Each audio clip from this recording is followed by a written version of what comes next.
Now, we asked the White House for a representative to come on and discuss all this, and they pointed us to our next guest.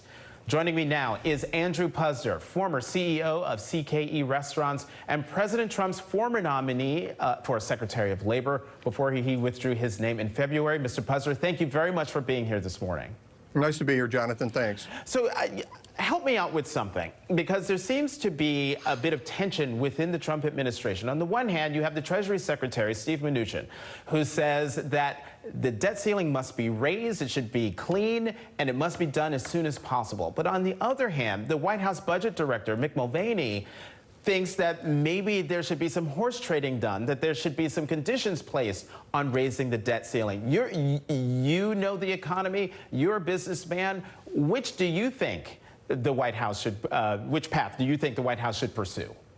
Well, I think the White House is pursuing the path that Secretary Mnuchin laid out. When Steve talks about increasing the debt ceiling as soon as possible, I think that's widely shared within the administration. I do think our president is a negotiator. I think that Director Mulvaney would like to negotiate, but everybody knows everybody knows we can't default on the obligations of the United States.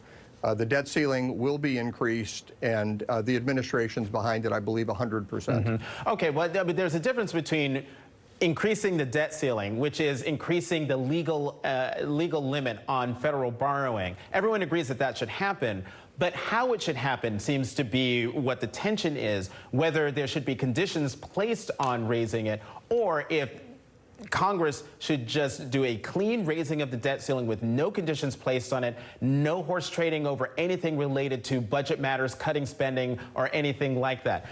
Do you think that Congress should just pursue a clean debt ceiling bill?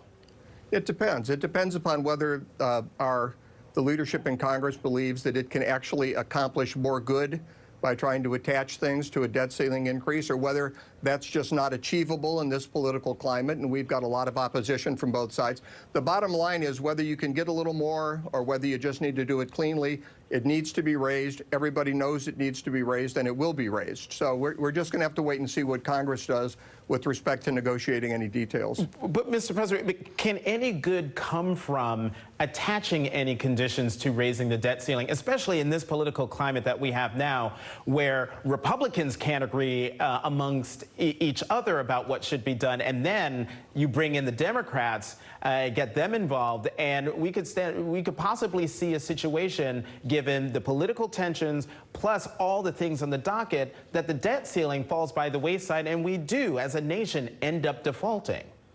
Well, look, I can't tell you what's in the mind of everybody in Congress. I can tell you the leadership and the administration are going to see that the debt ceiling is increased, and I can tell you that personally, I think we should simply increase it and move on. But there may be things that they can do that in the legislative process that actually would be a benefit to the country, be a benefit to the economy.